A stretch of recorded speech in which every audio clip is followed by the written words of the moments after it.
Bonjour à tous, une nouvelle vidéo pour vous parler de il m'a traité comme Justin Bieber. Je crois que j'ai déjà raconté cette histoire, mais j'aime bien faire une vidéo spéciale que pour cette histoire. Après, des fois, je sais que des fois je raconte ces histoires aux élèves et 10, 5, 20, 30, 50, 90% s'en foutent, mais ça touche une ou deux personnes et ça va les aider. Donc c'est pour ça que je la raconte. Pour ces quelques personnes qui vont comprendre, qui vont avoir le déclic et dire ah c'est peut-être comme ça, c'est pas parce que je me comporte comme ça que ça va pas et je vais changer.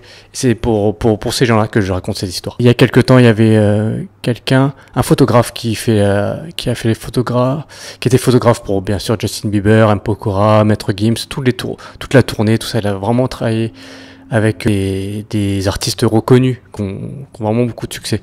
Une fois sur son Facebook, il met je recherche quelqu'un pour écrire ma biographie parce qu'il en avait besoin. C'était genre vers je me rappelle plus exactement l'heure, mais je vais dire c'est vers 23h et il en avait besoin pour le lendemain matin.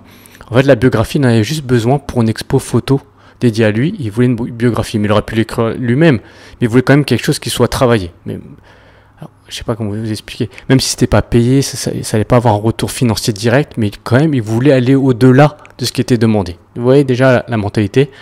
Donc moi, je lui propose. Il me dit ouais je me donne 2-3 éléments. J'écris une biographie. Il me dit oui ok si tu veux, je vais te payer. Je dis non, je préfère une séance photo à la place parce que j'ai cherché une séance photo pour mon nouveau spectacle. Donc il accepte et tout, je lui écris sa biographie, ça me prend vraiment une partie de la nuit, hein. Ça m'a pris jusqu'à peut-être 2-3 heures du matin. Et voilà. Et après donc il m'a dit maintenant on convient d'une séance photo si tu veux. Et il est venu en Uber, on l'a fait dans une salle, dans un petit pas un gymnase, une salle de danse. Et il est venu avec tout son équipement, vraiment il a pris le maximum d'équipement possible, comme il le fait pour les autres artistes, hein, je pense. Il est venu en Uber, donc ça avait coûté de l'argent cette histoire. Et il s'est donné à fond, il a fait vraiment des belles photos, il les a traitées, il me les a envoyées. Il m'a vraiment bien traité alors que c'était juste un truc qu'il a fait plus pour me dépanner qu'autre chose. Et dans l'absolu, la biographie que je lui ai écrite, il s'en est jamais servi parce que finalement il y a eu un couac à la fin, il s'en est pas servi. Mais malgré ça, il a quand même tenu sa parole, il était jusqu'au bout, il l'a pas fait en traînant des pieds. Et je trouve que c'est bien. Ça, c'est un exemple, c'est qu'on voit comment ceux qui arrivent, parce que quand même il a une belle réussite dans son domaine, ils pensent, c'est-à-dire qu'ils veulent toujours faire bien, quelle que soit la personne en face. Et j'avais vu, j'ai une ancienne élève qui est devenue aussi photographe, donc vraiment ça pousse de partout les photographes, et qui marche très bien aussi.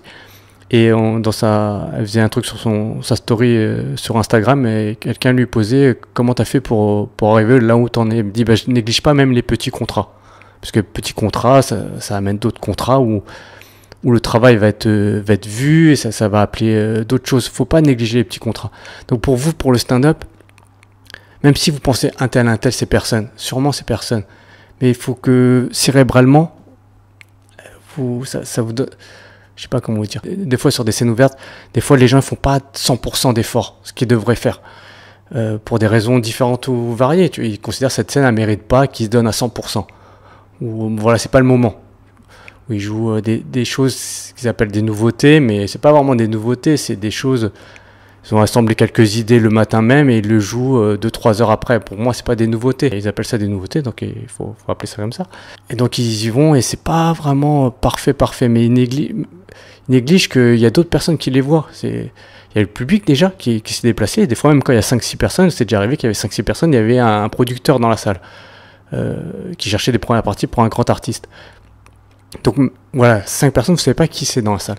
Et deux, il y a les autres élèves qui vous voient et souvent, je ne vais pas donner des chiffres qui sont faux, mais je pense qu'en estimation, par semaine, des anciens élèves de mon cours qui gèrent des scènes ouvertes par semaine doivent en avoir au moins une petite dizaine. Je pense franchement que je suis dans le bon chiffre.